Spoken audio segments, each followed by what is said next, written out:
लेकिन मुझे एक उम्मीद भी है कि मुझे रिजर्वेशन सिस्टम खत्म कराना चाहती हूँ मैं। लेकिन इस चीज़ को जरूर ध्यान में रखें कि क्या वो सुविधा इनके पास तक पहुंच रही है कि नहीं पहुंच रही है। नहीं तो अब तो वो सारी सुविधाएं जो हैं अब तो वो ऑनलाइन है, डीबीटी है, लेकिन ठीक है। वो महिलाएं ऑनलाइन कैसे कर पाएंगी? अगर मैं बात करूँ तो मुस्लिम महिलाएं भी बहुत सुरक्षित हुई हैं। 3 तलाक एक सऊदी में बैठा हुआ हस्बैंड उसे फ़ोन पे तलाक दे देता था। आज वो सब चीज़ें खत्म हो गई, महिलाएं सुरक्षित है आज पूरी तरह से। तो मैं तो अपना पूरा वोट, मेरा तो पूरा समर्थन मोदी जी के लिए है।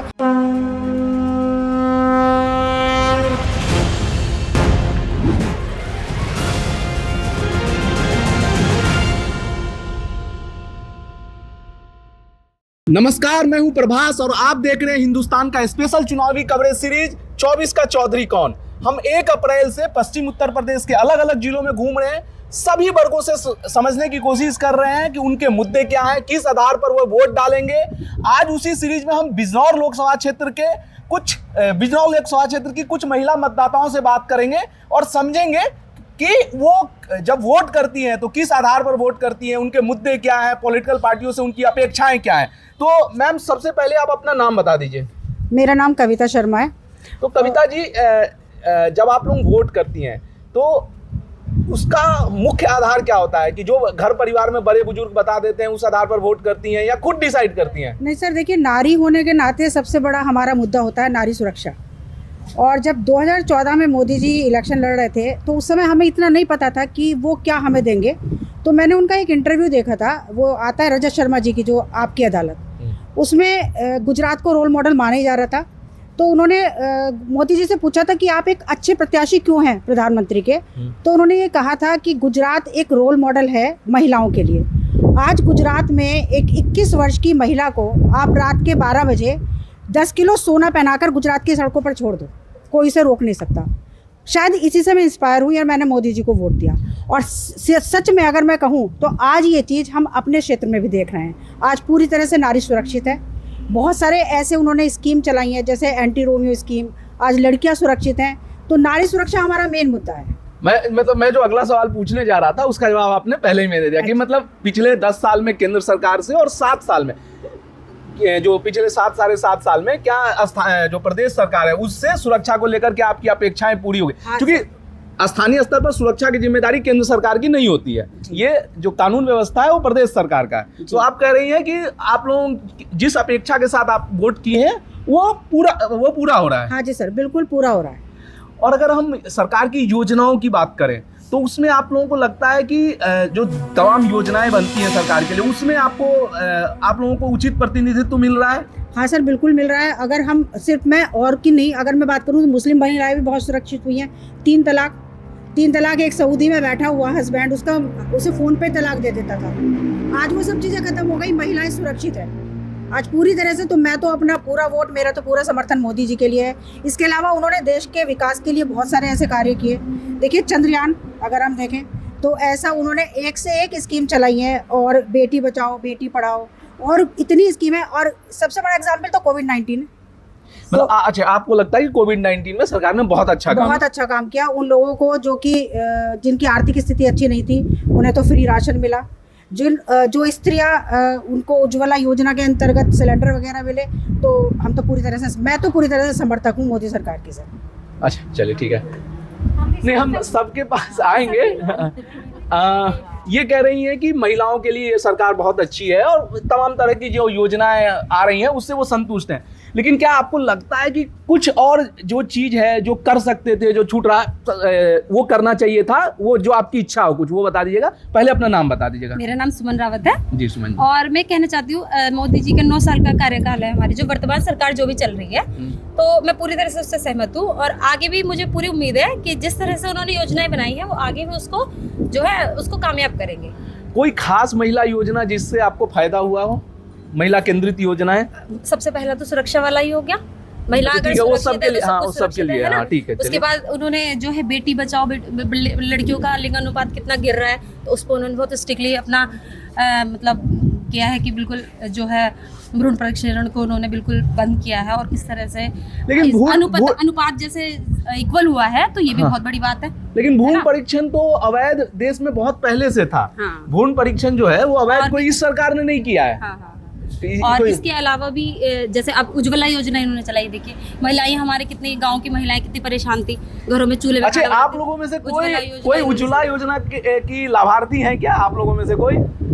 देखो हम तो शहर में रहने वाले, लेकिन हम जो हमारे गांव में रहने वाली महिलाएं, हम गांव से तो जुड़े हुए हैं, है ना, कोई तो हमारा है, तो उनको उन्होंने कितना फायदा उठाया, फायदा पहुंचाया, तो ये बहुत अच्छा। एक पिछली मैडम ने एक सवाल उठाया था कि जो सवाल नहीं उठाया था, एक तर्क दिया था कि जो कोविड के टाइम में फ्री अनाज मिला सबको, उससे लोगों को बहुत फायदा हुआ। आप ये देखिए ना, विदेशों में आपने भी देखा होगा कि गोलियों से मार दिया गया था किसी को, अगर कोविड है तो उसको गोली से मार दिया गया। तो भारत में तो ऐसा नहीं, उल्टा हमारी सरकार ने क्या करा, ये आपने कहाँ देखा? सोशल मीडिया पे हमने देखा। अच्छा, ठीक है, चलिए। चाइना में कितनी जगह आपने देखा कि अगर कोई मतलब किसी को कोविड हो गया, पहले तो वो बेचारा खुद ही बीमार है, और उस सरकार ने क्या करा कि उसको मारने के आदेश दिए, लेकिन हमारी सरकार ने ऐसा नहीं किया। तो ये खैर भ्रामक है, ये कहीं ऐसा नहीं हुआ था। देखिए आप मीडिया, आप लोग, हमने तो मीडिया से ही देखा है। नहीं, मैं हमें लगता है कि हमारी सरकार ने हमें बहुत सपोर्ट किया है ना। भाई रोजगार खत्म हो गया था, राशन पानी दिया है, लोग कोई मरा नहीं है भूख से, है ना, प्रॉपर उपचार दिया है, और हम उभर के भी आए हैं, बहुत अच्छी बात। ठीक बात है। तो हम जब बागपत से निकले थे तो कई जगहों पे चर्चा में ये बात आई कि जो फ्री अनाज मिले हैं उससे लेबर मिलना कठिन हो गया है। ग्रामीण क्षेत्र में खेती कराने वालों को लेबर मिलना कठिन हो गया है। तो लोग जो इससे आप सहमत हैं? लोग कह रहे हैं कि ये भी एक समस्या पैदा है। कर्म जिसको करना होगा वो तो कर्म करेगा ही, ऐसा कुछ नहीं है कि लेबर मिलना जो बिल्कुल जो किसी लायक नहीं है, वो उस समय के लिए वो व्यवस्था थी, है ना, और अभी भी उसको उभरने में हमें टाइम लग रहा है। तो धीरे धीरे जब तक हम नहीं पूरी तरह से उभरेंगे तो तब तक सरकार इस योजना को चलाएगी, जब लगेगा कि हमारा देश पूरी तरह से हो गया है विकसित। तो आपको लगता है कि अभी भी फ्री अनाज मिलते रहना चाहिए? अभी नहीं मिल रहा है, देख रहे हैं, मिल रहा है, मैं कह रहा हूं कि मिलते रहना चाहिए, बिल्कुल मिलते रहना चाहिए, है कुछ लोग। तो अच्छा, आप लोगों को उसकी वजह से, जैसे डोमेस्टिक हेल्प के लिए जो लोग आते हैं, आती हैं, क्या ऐसा कोई दिक्कत? क्योंकि ग्रामीण क्षेत्रों में लोग कह रहे हैं कि लोगों के घर में खाने का सामान हो गया, तो जो पहले खेती में मजदूरी करने में और ये सब करने में आते थे, वो अब काम करने नहीं आते, हमको बहुत दिक्कत हो रही। तो आप लोगों को क्या, चूंकि आप लोग शहरी क्षेत्र में रहते हैं, क्या डोमेस्टिक हेल्प या इस तरह से घरेलू सहायक जो भी आते हैं, वो उसमें आप लोगों को समस्या देखने को मिली है क्या? नहीं सर, देखिए जो मीडियोकर वन होता है और हायर जो मेजर जिसमें जो पर्सनालिटी रहती है वो तो फिर भी अपना गुजारा कर लेती है, लेकिन सबसे ज़्यादा जो देखा जाता है वो गरीब लोगों का देखा जाता है, जो पुअर फैमिली से बिलोंग करते हैं। वहाँ की महिलाओं की सुरक्षा, कि वो वहाँ पे जितने भी हायर अथॉरिटीज़ हैं, क्या उनकी प्रॉपर तरीके से हेल्प कर पा रही हैं, क्या वो उन सब चीज़ों को प्रोवाइड करा पा रही हैं जो सरकार हमारे लिए, जनता के लिए दे रही है। तो ऐसा मोदी जी की सरकार में प्रॉपर्ली देखने को मिला कि मोदी जी ने जो भी कुछ प्रोवाइड कराया ऊपर सरकार से, वो धीरे धीरे पुअर जनता के पास आया या नहीं। तो जब पुअर जनता सेटिस्फाई है, जितनी भी है, जो हमारी लोकेलिटी से सेटिस्फाई है, तो इसका मतलब ये है कि हम महिलाएं भी सुरक्षित हैं। और जो जितने भी केसेस, बड़े बड़े केसेस थे, जैसे कि सबसे बड़ा केसेस तो आपका ये रेप केसेस भी होते हैं, और आपके पुलिस केसेस भी होते हैं, चोरी के भी होते हैं, इन सब केसेस से हमें धीरे धीरे करके जो है बहुत कम देखने को ये मिले हैं, बहुत रिड्यूस हो चुके हैं। तो ये हमारे लिए ऑटोमेटिकली सुरक्षा का घेरा बनाती है कि हम ऑटोमेटिकली अपने आप को सेफ फील करते हैं। आज वो बिल्कुल सही बात है कि हमने पिछले कुछ दिनों से कोविड के केसेस को भी फेस किया है, और कोविड को भी हमने ये जाना है कि हम लोग कोविड के क्षेत्र में भी अपने आप को सेफ फील कर रहे थे। पिछले दिनों में हमने ये पाया कि वैक्सीनेशन होने के बावजूद, और वैक्सीनेशन के लिए सर ने, जो मोदी सर थे, उन्होंने कितना ज़्यादा हमारे लिए सुरक्षा प्रोवाइड कराई है, इतनी ज़्यादा वैक्सीनेशन प्रोवाइड कराई है। मतलब और देशों को हमारा देश वैक्सीन सप्लाई कर रहा है। आज हम देश के थ्रू इतने मजबूत हो चुके हैं। अच्छा, ये तो चलिए ठीक बात है कि मतलब मुझे ये समझ में आ रहा है कि ज्यादातर लोग केंद्र सरकार के कामकाज से बहुत संतुष्ट हैं। पर क्या, और प्रधानमंत्री ने मेरठ की रैली में कहा भी था कि आप इसे सांसद का चुनाव मत समझिए, प्रधानमंत्री का चुनाव समझिए। मेरा सवाल है कि क्या आपको, मतलब आप लोगों को पता है कि यहाँ बिजनौर से आप जो तीनों प्रमुख पार्टियां हैं, उनके उम्मीदवार कौन कौन से हैं? देखो, राजनीति के क्षेत्र में हमें जितना पता है, मैं सिर्फ ये सवाल पूछ रहा हूँ कि बीजेपी का उम्मीदवार कौन है, बसपा का उम्मीदवार कौन है, और सपा का उम्मीदवार बिजनौर से कौन है? मेरा बस ये सवाल है। मैं आपकी बात से सहमत हूँ। मैं ये कहती हूँ कि हम लोगों को क्योंकि हम एजुकेशनल से बिलोंग करते हैं, है ना, तो बीजेपी और आरएलडी का तो गठबंधन हो चुका है, इनका तो गठबंधन हो गया है। लेकिन जो मोदी जी का जो कार्यकाल है, उसके लिए मीटिंग है, तो हम जानते हैं कि मोदी जी का कार्यकाल बेस्ट कार्यकाल रहा है। अच्छा, मुझे भी कुछ कहना है। मैं सबके पास, आप लोग उधर क्यों चली गई? एक साथ आ जाइए ना, धूप तो है नहीं ऐसा। उससे क्या होता है कि हमारा फ्रेम खराब हो जाता है, वो ब्लैंक दिखता है।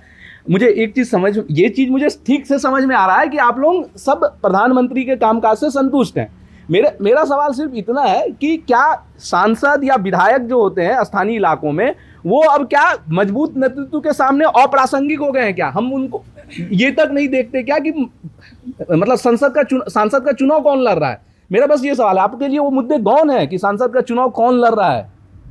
एक्चुअली मैं तो ये कहना चाहूँगी 10 साल का पीरियड मोदी सरकार का बहुत अच्छा रहा, लेकिन मुझे एक उम्मीद भी है कि मुझे रिजर्वेशन सिस्टम खत्म कराना चाहती हूँ मैं। ठीक है। मोदी सरकार से एक विनती है आपके चैनल के माध्यम से कि जो रिजर्वेशन सिस्टम है वो खत्म हो जाए। ये जो SC, OBC, ST, जनरल, ये खत्म कर दिया जाए। जो पुअर है उसे रिजर्वेशन दीजिए। 10 साल में मोदी सरकार ने बहुत अच्छा काम किया और सारे ही सेक्टर में किया, लेकिन रिजर्वेशन सिस्टम में नहीं किया। लेकिन EWS के लिए तो आया ना 10% रिजर्वेशन। वो आया, लेकिन वो 10% आया। बाकी सारे कैटेगरीज को आप SC को, ST को 33% से ज्यादा देते हो, तो हम जनरल वालों का नहीं रहता ना। वो संविधान ही 49% की इजाजत देता है। थोड़ा सा चेंज मोदी सरकार मतलब क्या नहीं कर सकती, सब कर सकती है। तो एक रिजर्वेशन सिस्टम भी तो हट सकता है। बेसिकली ये कह रही है मोदी है तो मुमकिन है और संविधान बदलना है जी। राम मंदिर जब बन गया तो ये एक सिस्टम भी तो हट सकता है। लेकिन विपक्ष भी यही आरोप लगाता है कि जो सरकार जो है, ये जो मौजूदा सरकार है, भाजपा है,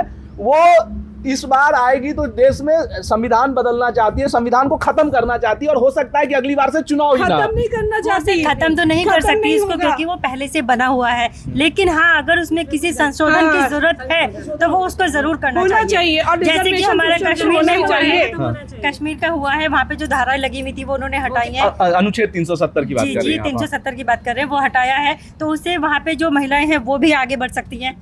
ये था कि पहले वहाँ से कोई भी जा सकता है, वहाँ पे रह भी सकता है। पहले वहाँ पे नहीं जा सकते थे और वहाँ पे रह भी नहीं सकते थे क्योंकि डर बहुत था। लेकिन आज जो पहला खौफ था वहाँ पर, वो आजकल नहीं है।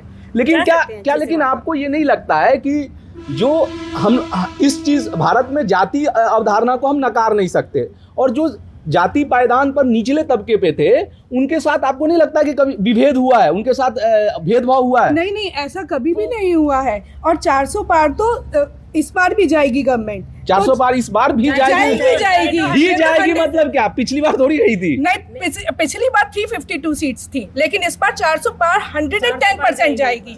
लेकिन जब वो जाएगी तो उसने हर सेक्टर में मोदी जी ने काम किया। हमारा एजुकेशन सेक्टर में भी मैं थोड़ा सा कहना चाहूंगी कि उन्हें गवर्नमेंट जॉब के लिए कुछ सोचना चाहिए। मतलब आप कह रहे हैं कि बेरोजगारी मुद्दा है? हाँ, थोड़ा सा मुद्दा है। हर सेक्टर में जब काम किया है तो थोड़ा सा एजुकेशन सेक्टर में भी थोड़ा सा क्यों करना चाहिए? पूरा करना चाहिए। अगर बेरोजगारी मुद्दा नहीं, 5 साल उनके पास अब अगर शिकायत है तो खुलकर शिकायत करनी चाहिए। हाँ, मतलब लेकिन उन्होंने बहुत कुछ किया भी है ना, तो ज्यादा शिकायत तो हमें है नहीं, क्योंकि हम सेटिस्फाई अपने प्राइवेट सेक्टर से भी हैं। लेकिन फिर भी हम चाहते हैं कि बहुत सारे लेडीज हैं, बहुत सारे लोग हैं जिन्हें गवर्नमेंट की नीड पड़ती है, गवर्नमेंट सेक्टर की नीड पड़ती है, तो उनके लिए थोड़ा सा और वैकेंसीज के लिए मतलब अप्लाई कर पाए। जो ये पेपर रद्द हो जाते हैं, बच्चे आते हैं फिर उसके बाद में वैकेंसी रद्द हो जाती है, आता ही नहीं है, उसके बाद पेपर कैंसिल हो जाते हैं। तो उस बारे में भी सोचना चाहिए योगी जी को, मोदी जी को। और आपके माध्यम से हम यही पहुंचाना चाहेंगे कि थोड़ा सा, क्योंकि हम टीचर्स भी हैं, तो कि एजुकेशन सेक्टर्स में भी देखें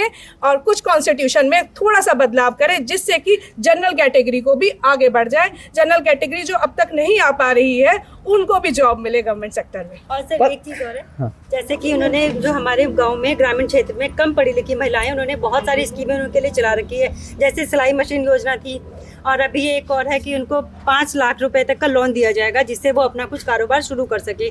लेकिन इस चीज़ को जरूर ध्यान में रखें कि क्या वो सुविधा इनके पास तक पहुंच रही है कि नहीं पहुंच रही है। नहीं तो अब तो वो सारी सुविधाएं जो हैं, अब तो वो ऑनलाइन है, DBT है, लेकिन सर वो महिलाएं ऑनलाइन कैसे कर पाएंगी? नहीं कैसे देखेंगी उसको? नहीं, दो चीजें होती हैं। एक्चुअली स्कीम आती तो है, पर हमें पता ही नहीं चलता। जो गरीब लोग हैं उन्हें तो पता ही नहीं चलता। बहुत सारी स्कीम्स, मतलब आप कह रही हैं कि बेटर हुआ है, जो क्रियान्वयन है उसको और बेहतर करने की, बेहतर कर सकते हैं। 5 साल का लगे कि वो स्कीम उनको पता चल रही है कि नहीं चल रही है। 5 वाला योजना उन तक पहुंची है, बहुत अच्छी बात है। लेकिन अभी मैंने सुना है कि 5 लाख तक का लोन दिया जा रहा है महिलाओं को, जिससे वो अपना कुछ कारोबार शुरू कर सके। क्या वो 5 लाख का लोन उन तक पहुँच रहा है जिससे वो कुछ कर सके, या वो बीच में ही खत्म हो जा रहा है?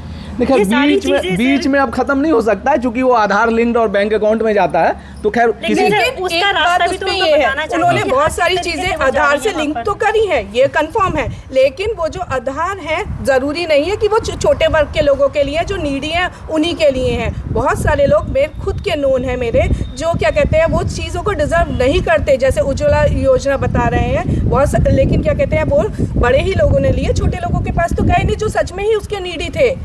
उन्होंने घपला किया, तो एक कब चीज़ कहीं ना और कहीं जैसे सरकार को इस उज्ज्वला बात को योजना आई थी, देखना तो चाहिए। क्या उसमें कुछ इस तरह का है कि उन महिलाओं को सिलेंडर जैसे भरवाना है, वो 1000 से भी अबव पहुंच गया था उसका रेट, तो क्या वो थोड़ा सा कम हुआ या उनके पास तक नहीं, भरवा पाए वो इसको? रेट तो कम हो गया, 800 पे आ गया। जी, वो तो सरल आप है। अपना नाम बता दीजिए पहले। रमा शर्मा।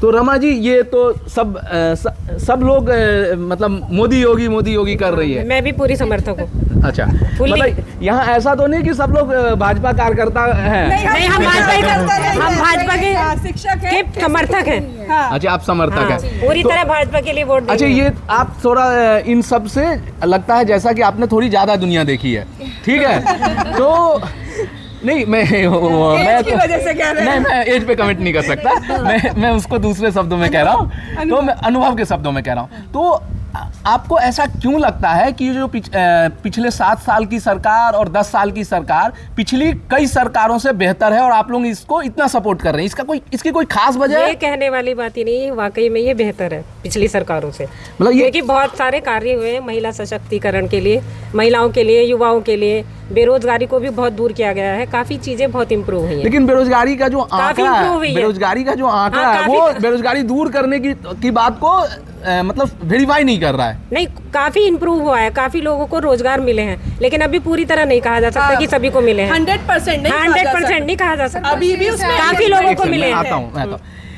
तो अब मतलब ठीक है कि आप बहुत हद तक संतुष्ट हैं, लेकिन आपके मन में कोई हो कि ये 2 चीजें, एक बात इन्होंने कह दिया कि जनरल रिजर्वेशन खत्म होना चाहिए। रिजर्वेशन के मैं भी हूँ पक्ष में। नहीं, लेकिन नहीं, वही मैं कह रहा हूँ कि कोई और बात जो आपको लगता है कि अगर ये सरकार आती है 4 जून के बाद, अगर ये सरकार आती है तो उसके एजेंडे में टॉप पर होना चाहिए? नहीं, रिजर्वेशन सबसे पहले है मेरा भी, कि बच्चों को उनके अकॉर्डिंग जैसे वो हैं उसके अकॉर्डिंग जॉब मिलना चाहिए। ये नहीं कि जो हमारे 5% वाले 30% वाले मार्क्स वाले बच्चे हैं वो तो ऊपर पहुंच रहे हैं क्योंकि वो कास्ट कैटेगरी के, और जो टॉपर है बेचारा, जो वाकई में जेन्युइन डिजर्व करता है, वो नीचे है। तो वो रिजर्वेशन तो वाकई में होना चाहिए। चलिए, रिजर्वेशन को लेकर एक मतलब बड़ी बहस है जो पिछले 50-60 सालों से इस देश में चल रही है कि खत्म होनी चाहिए। तो चलो, इसके एक्सपेक्टेशन है ना कि मोदी सरकार आने वाले टाइम में कर देगी, पर इसलिए हम तुमसे कह रहे हैं। सरकार हमेशा कह चुकी है कि जिस समाज को जरूरत है, वो समाज जब तक नहीं कहेगा कि हमें अब इसकी जरूरत नहीं, तब तक रिजर्वेशन ऐसा तो है। होगा ही नहीं ना, जैसे ऐसा तो आपने- कहेगा ही जैसे नहीं। आपने कहा कि हमारा एरिया जो है खेती बाड़ी से ज़्यादा प्रभावित है। सर, यहाँ पे जो है लेबर नहीं मिल रही है, जबकि पहले कोई कमी नहीं थी। अभी क्या है, सरकार ने बहुत सी स्कीम चलाई है कि फ्री राशन है। सर, राशन क्यों दे रहे हैं, काम क्यों नहीं दे रहे हैं? मैं तो यही सवाल कर रहा था, तो तब कह रही थी सबकी जो बहुत नहीं, अच्छा नहीं, है। सर, काम चाहिए। नहीं, अच्छा है, वो बहुत कुछ मैनेज कर रहे हैं, बहुत कुछ किया रहे हैं, लेकिन हमें काम चाहिए। लेकिन यही मैं कह रहा हूँ कि जब हम अभी आपसे मतलब यहाँ आने से पहले कल जब हम ना बिजनौर के ही एक गांव में थे, तो वो थोड़े संपन्नशाली लोगों का गांव था। उनका कहना ये था कि अब हमें मजदूर ही नहीं मिल रहे, क्योंकि सबको खाने के लिए अनाज मुफ्त में मिल रहा है। सर, तो घर भी मिल रहा है, तो वो काम नहीं कर रहे। तो मैं यही तो कह रहा हूँ कि इन दोनों एक समाधान का एक जो समाधान है उसने एक समस्या को भी पैदा जी किया। सर, जो यंग जनरेशन है वो फिर थोड़ा ये फ्री है, भाई घर में माँ बाप के थ्रू खाना भी आ रहा है, घर भी मिल गया है, तो वो काम करने की बजाय दूसरी चीज़ों में ज़्यादा जा रही है। वो मैं कहना नहीं चाहूँगी सामने। नहीं, मतलब कुल मिला के ये है सर, राशन दिया जा रहा था जब उस टाइम कंडीशन ऐसी थी तो सरकार ने राशन दिया, लेकिन अब ये ज़रूरी नहीं है कि अभी भी फ्री दे, क्योंकि आप भी देखें जनता को फिर वैसी आदत भी तो आएगी ना कि उनको लग रहा है कि फ्री में मिल रहा है, हमें राशन मिल रहा है, तो वो काम की तरफ इतना ध्यान नहीं दे रहे हैं। वैसे योगी सरकार ने जितना भी किया है बहुत अच्छा किया है, सब कुछ बहुत अच्छा किया है, लेकिन बस यही है कि थोड़ा आगे लेडीज़ के लिए और थोड़ा देखें, व्यवसाय थोड़ा क्या देखें, मतलब यही है जैसे राशन वाले, अब मैंने ये कहा है, मतलब कुछ लोग कहते हैं कि देना चाहिए फ्री, पर मुझे नहीं लगता कि फ्री अब देना चाहिए सर। कंडीशन के ऊपर थोड़ा सा है, अगर कंडीशन ख़राब थी उस टाइम सरकार ने बहुत अच्छा किया है सबको। सर, एक आपके माध्यम से ये पहुंचाना चाहूँगी मैं, मतलब मेरा एक सुझाव है, बाकी तो मोदी जी है या एक सरकार की वोटिंग कर सकते या नहीं कर सकते, मेरा ये है कि सर जो मतलब अभी भी हमारे देश में चाहे कितना भी पढ़ा लिखा वो हो गया, एक हमारे यहाँ डाउरी सिस्टम फिनिश नहीं हुआ है। तो मैं चाहती हूँ कि सरकार कोई एक कानून ऐसा बनाए कि इतने तक आके ये मैरिज आपकी होनी चाहिए, उससे ऊपर अगर आपको है तो 2 इनकम टैक्स। अच्छा, ये डॉरी को लेकर सरकार कानून बना चुकी है। लेकिन अप्लाई नहीं होता। नहीं वो तो अप्लाई कागजों में ही होता है। आप नहीं, देखिए नहीं, बहुत नहीं, सारी नहीं, नहीं, शादियों में आपके आपके नेता भी जाते हैं और वो शादी करोड़ों अरबों की होती है, तो कहीं ना कहीं वो पूछा तो जाए उनसे कि ये इतने पैसे आए कहाँ से और क्यों किसी की बेटी से इतना पैसा लिया जाए। नेता भी जाते हैं बहुत शादियों में, हम नहीं, लेकिन इस पर मैं एक चीज कहना लिमिट होनी चाहिए। नहीं, सरकार कानून ही बना सकती है, ठीक है। अगर सरकार लेकिन उसमें नैता नहीं जाने चाहिए ना, वो छवि भी तो खराब होती है। कानून बना हुआ है जी सर, लेकिन सर उससे अप्लाई भी तो हो ना, वो होनी चाहिए ना। डॉरी ले कौन रहा, हम और दे कौन रहा? देने वाले भी हम हैं और लेने वाले भी हम हैं, ये बात बिल्कुल सही है। ऐसे तो सभी चीजें हैं सर, लेकिन रोकेगा तो उसको गवर्नमेंट ही, हम यही तो चाह रहे हैं। गवर्नमेंट अगर हर चीज में इंटरफेयर करने लगेगी तो कल से आप कहेंगे कि पुलिस स्टेट बन गया है, शादी में भी पुलिस पहुंच रही है। सरकार कानून बनाने का काम करती है, सरकार जागरूकता फैलाने का काम करती है। जब वो नेता जाते हैं हो कुछ तो हो ऐसा। आपने देखा पॉलिटिकल पार्टीज के नेता भी खुद वहाँ पे जाते हैं, तो कहीं ना कहीं ये प्रभाव तो गलत पड़ता है ना सोसाइटी पर। जब वो इतनी करोड़ों की शादी करते हैं, नेता लोग इतनी करोड़ों की शादियाँ करते हैं, तो जनरल पब्लिक भी सोचती है कि हम भी करेंगे। तो कहीं ना कहीं एक लिमिट अगर सेट हो जाएगी, हाँ इतना खर्च करना चाहिए, या जब वो स्टार्टिंग से अपनी ही चेन सुधार लेंगे तो नीचे के लोग तो अपने आप ऑटोमेटिकली कम हो जाएंगे। नहीं दे सकते, उनको भी मजबूरी में दिखावे के लिए इस काम को करना पड़ता है, देने पड़ते हैं। ठीक है, मैं समझ गया। पहले तो आप अपना नाम बता दीजिए। मेरा नाम बंटिया जा रहा है। अच्छा, और अच्छा, यहाँ हम सबसे जो बात हो रही थी हमारी, तो वो सब कह रही थी कि जो राज्य सरकार है और केंद्र सरकार है, कमोबेश हम उनके कामकाज से संतुष्ट हैं। क्या आपको भी लगता है कि जो हैं? बताओ, क्या आपको भी लगता है कि जो सरकार है, दोनों सरकारें वो अच्छा काम कर रही हैं? हाँ जी, अच्छा काम कर रहे हैं। आपको कुछ फ़ायदा हुआ है इस सरकार में? अब तो क्या फ़ायदे को बताऊँ या हम क्या नुकसान को बताएं, हम तो गरीबों का तो कोई फ़ायदा ही नहीं हुआ अभी तक। सही बात। आप कह रही हैं गरीबों का, दूसरे लोग जो कह रहे थे, क्यों कह रहे थे बहुत सारे स्कीम्स आई हैं जिससे गरीबों का बहुत भला हुआ है, और आप कह रही हैं कि हमें कोई फ़ायदा नहीं हुआ है। हमें कोई फ़ायदा नहीं हुआ। उज्ज्वला स्कीम में या उसमें किसी में कुछ नहीं मिला आपको? नहीं, हमें कुछ नहीं मिला अभी तक। ठीक है, आप अपना नाम बता दीजिए। जी, मेरा नाम श्रीमती किरण जी है। किरण जी, ये चुनाव होने वाला है आपके यहाँ, मतलब नई सरकार के लिए चुनाव होने वाला है, आपके यहाँ भी वोट पड़ेंगे, तो जब आप वोट देने जाएंगी तो आपका मुद्दा क्या होगा? किस आधार पर आप सांसद चुनेंगी कि इस पार्टी को वोट देना है? देखो, ये तो है ही है कि मोदी जी अच्छा कर रहे हैं, सभी की नज़र में, हमारी भी आता है, लेकिन फिर भी हमें लगता है कहीं कि जब से सरकार आई है, औरत के लिए तो सब कुछ मुझे तो अच्छा लगा। औरत के लिए तो बहुत सुरक्षा है, फिर भी गरीबों को लेकर तो कुछ तो सोचो, कुछ तो करो। तो मतलब ऐसा क्या है, कुछ मतलब आपने सोचा होगा ना कि गरीबों के लिए ये, हम मतलब आपके जैसे लोगों के लिए ये एक काम करना चाहिए था?